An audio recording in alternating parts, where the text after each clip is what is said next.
gentlemen, welcome to Marketing Monday here at the beginning of March. I have so many interesting stories to tell you about in today's wins and fails. But, and this is very unfortunate, I have to give a fail to you.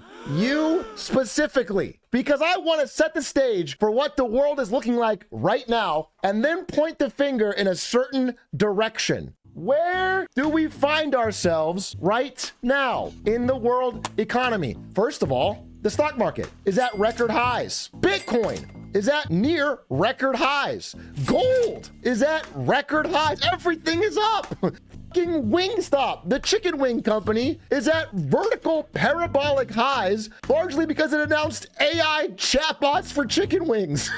We are in a crazy, speculative, frothy market, and largely it can be traced back to the fact that the national debt is rising by $1 trillion every 100 days. Now, if you annualize that, that's $3.65 trillion in deficit a year, which would make this year a bigger deficit than during the height of the pandemic. And all of this free money that is being borrowed or printed out of nowhere and distributed amongst people is causing everything to reach frothy levels again. It reminds me of 2021, which was the last time the fear and greed index hit extreme greed. This is where we are today. We are currently back in the extreme greed era, which, you know what? Hell yeah. Let's have fun. There's only a few rules that our friend Nikita Beer, we've talked about on this podcast before, laid out for us back in October when this new bull run started. And there's one rule I have to talk about specifically. That is no dog money. This is the one rule that we had to follow. All we had to do to keep this extreme greed, huge frothy thing going was no dog money. And that's why I'm giving you guys a fail, because you fucked up. This is dog with hat. And it just surged. Doge and Shiba are both rallying again. No, dude, don't go his back. We are doing it again. Even Elon Musk is back on the meme grindstone when someone asked him about crypto. Top comment to Elon Musk on the meme grindstone is from a crypto company called Cock Inu. When cock gets to Uranus. Now my video's demonetized. We can't do this again. So I'm going to ask you one thing. Please don't let NFTs be a thing. You fucking did it.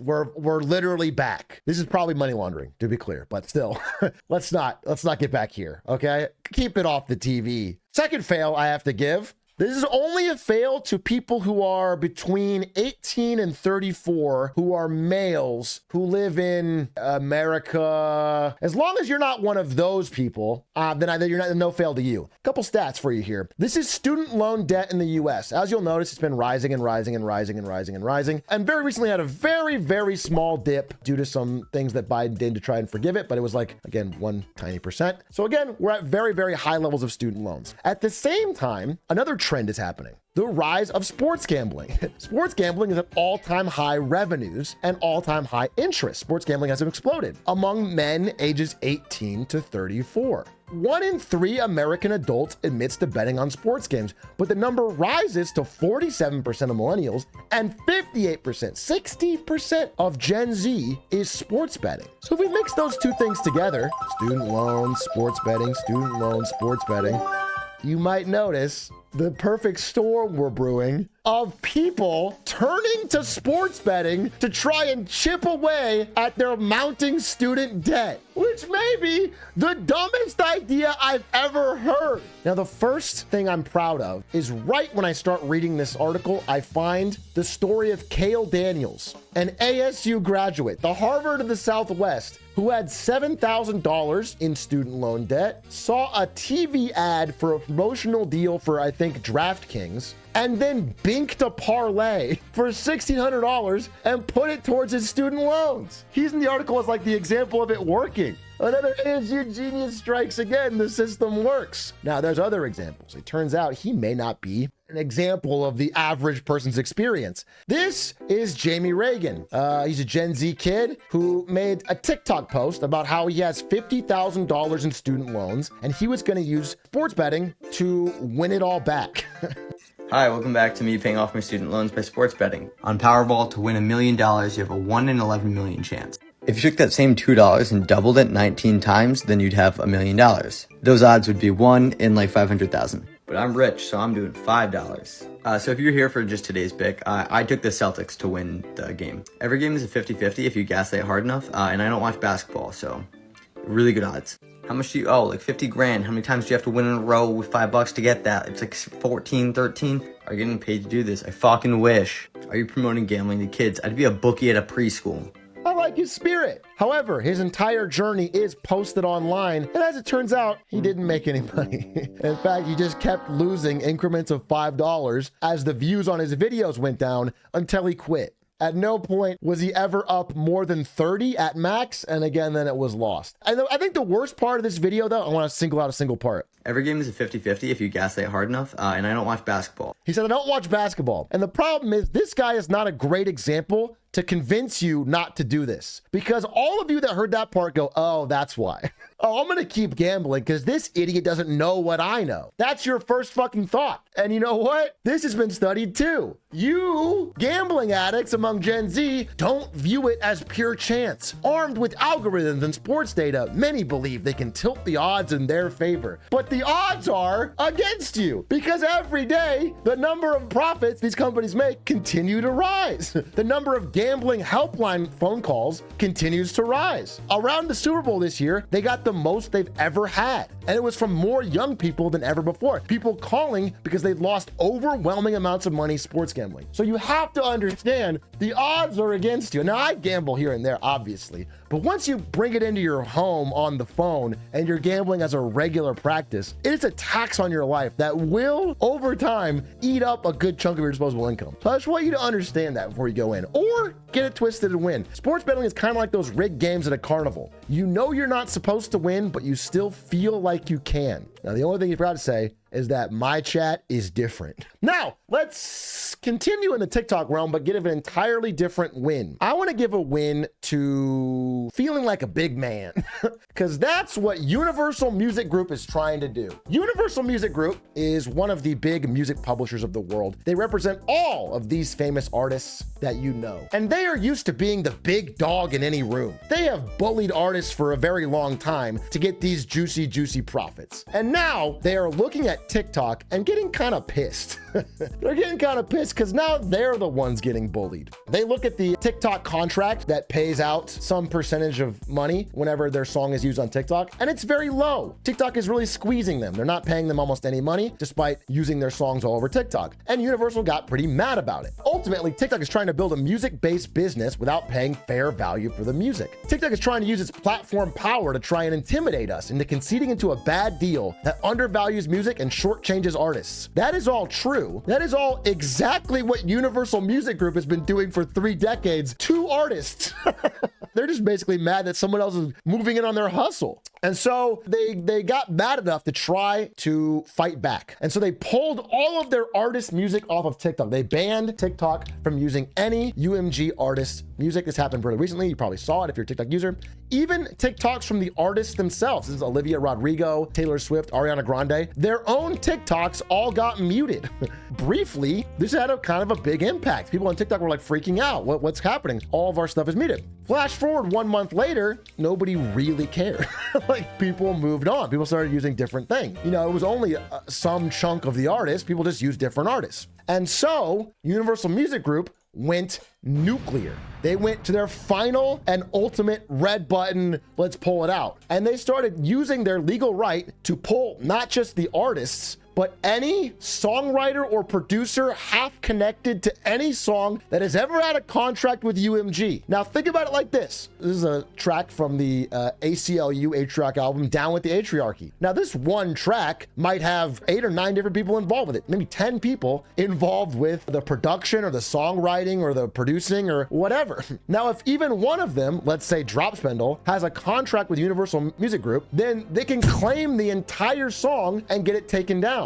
Now, by one estimate, over 60% of all the most popular songs have some connection back to UMG. By some estimates, it can be as high as 80% of the current hits across Universal, Sony, etc. And so they did this and took down a massive chunk of TikTok's music. They can take away every song from TikTok, But unless they provide an alternative, it doesn't matter. They're going to stay on the platform that's still winning. And so because they're on there, people are just moving to smaller artists and sounds. People are just making different content. They're just moving around it. The big play from Universal Music Group seems to be turning the radio of the internet onto new artists. Rather than, help reinforce their monopoly on music, it is in fact helping their competition and hasn't seemed to hurt TikTok yet. Kind of an ultimate backfire. I have to give them a fail. Now, speaking of hilarious, I like to mix up these longer stories with short and fun ones. And this one is a pure, unequivocal win. I don't know if you guys saw this, but in Chile in 2003, they got the Star Wars original series on TV. And rather than want to interrupt the broadcast with commercials, it has been found that they did this instead. I understand you've become quite a good pilot yourself. Which reminds me, I have something here for you. Your father wanted you to have this when you were old enough. Cerveza cristal. Just in the middle of the fucking movie, dude. Normally I would hate this, but it's so funny and so blatant that I love it. It improves the broadcast experience. And I, at first, thought this had to be fake. I thought there's no way this actually happened. Not only is it real, it happens like a dozen more times in the movie. Ben.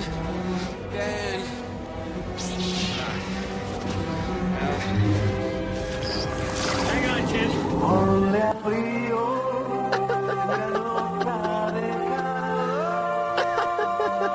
That's incredible. That's fucking incredible. So huge marketing win for having the balls to push it that far. Now, back to serious wins and fails. I have a question for you. Imagine there was a magic glowing rock, and anywhere that you placed this magic glowing rock, everything around it, economy-wise, would be better. Do you think this would be a good thing? It might cause trouble or conflict or chaos. People try to fight over it. What if this rock was a person named Taylor Swift? And what if a while back we had made a story about how Taylor Swift traveling around the country could keep us out of recession by rising GDP in the area she was in?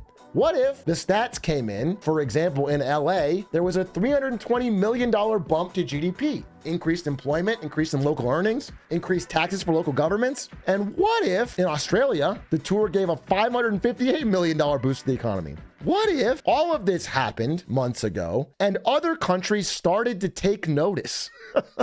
What if specifically one country in Southeast Asia named Singapore really ran these numbers and said, wait, what?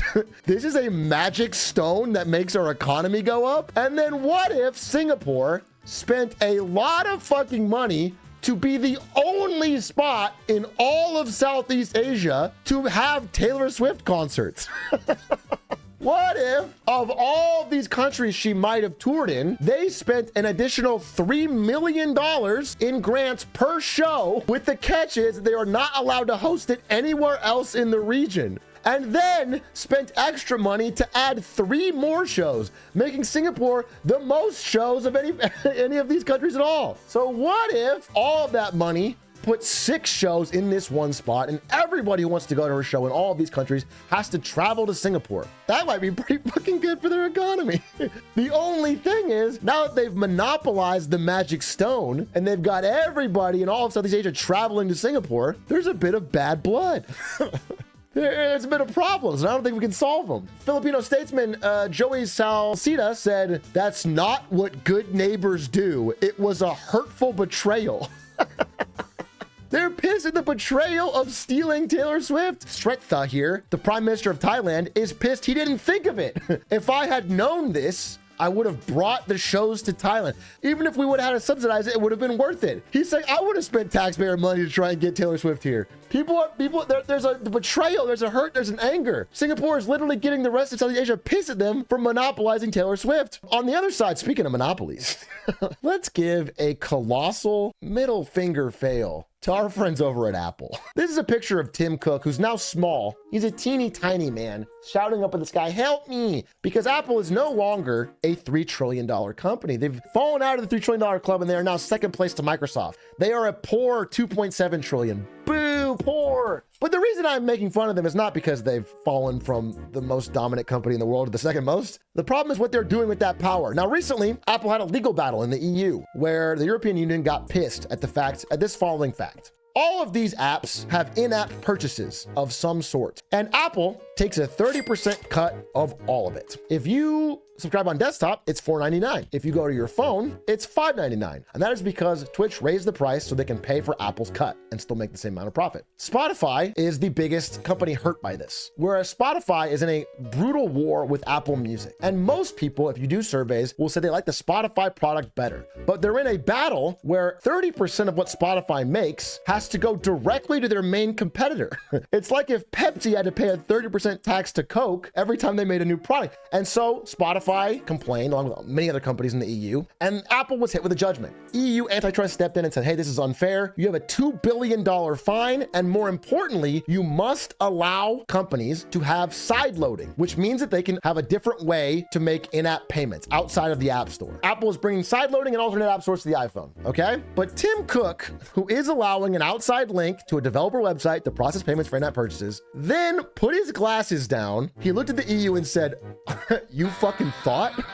He said, we're fucking Apple. Our market cap is bigger than your whole fucking GDP. You fucking thought you're gonna stop me? And so immediately they followed the letter of the law, but not its spirit. And they planned new fees and restrictions to make anyone using side loading or outside the app purchases even worse than just using the in-app. For example, they're gonna attempt to collect a 12 to 27% revenue share from people that use side loading. They're gonna track you down and make you pay a fee anyway, and they're also charging developers on their side all sorts of crazy service fees for even doing it, for ever using it. The goal of Apple is to make the experience of leaving an Apple app to buy something a pain. They want to make sure that selling stuff outside of the app will cost you just as much or even more than selling it inside the app. They are being extremely specific with the law in order to fucking force this down mid and make sure no developer ever leaves their ecosystem. What will happen? It remains to be seen if EU has the balls to follow through and keep fighting and keep pushing, because if they don't, all this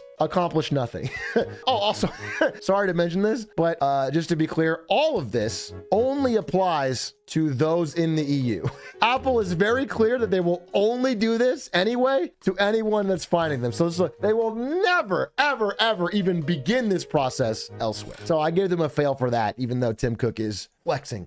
Now, an area where he's not flexing was a recent product called the Apple Vision Pro. Now, some people liked it, like this guy who wore it to his fucking wedding. Look at her face, bro. But what is most important about it is it cost $3,500. Now, at the time, when everyone was swimming in FOMO and they were excited to put it on and drive their Cybertruck, nobody really cared about the cost. But now that it's been a few months, people are starting to think about it. They're thinking, hey, for $3,500, I could have got a brand new high-end gaming PC. I could have got a Meta Quest 2. I could have got an Xbox and a PS5. All of these together I could have got and saved money over a simple Apple Vision Pro. Maybe this wasn't a good idea. And so in a large numbers, Apple fans are starting to return their Vision Pros. Now, not only is this for the cost reasons, but also they're getting headaches. It's the most mind-blowing piece of tech I've ever tried, but I can't deal with these headaches after 10 minutes of use. Okay, I mean, this person's an Apple super fan who loves the tech and still is returning it. And Mark Zuckerberg, who has been on some sort of like Chad PR tour, Mark Zuckerberg had one of his best videos ever where he looked like not a robot, but actually a human for once, where he explained, all right, guys, I finally tried Apple's Vision Pro. After using it, I don't just think that Quest is the better value. I think that Quest is the better product, period. Sheesh! I mean, it's him just direct-to-camera shilling, but it comes off as human. I don't know how he fucking did it, but he did. He's fucking doing it. This video went pretty viral. People liked it. And so Apple's on a bit of the back foot with the Vision Pro so far. Additionally, I looked into his claims, and there's some truth to them. Apple Vision Pro, when it has like a low-res thing, artificially blurs it to make it look better. But that only works in short terms, and in fact can really strain your eyes. You know, there's actually some real problems there. For example, the same thing we do on slides like this. We'll take a low-res slide, and then we'll blur it to make it better, but, you know, at a long time close to your eyes could be a problem. Finally, one more thing about Apple that can save them, okay? Maybe maybe all this is bad, but they have a plan. A dark horse. Vroom. Out of the darkness. The Apple car has been canceled.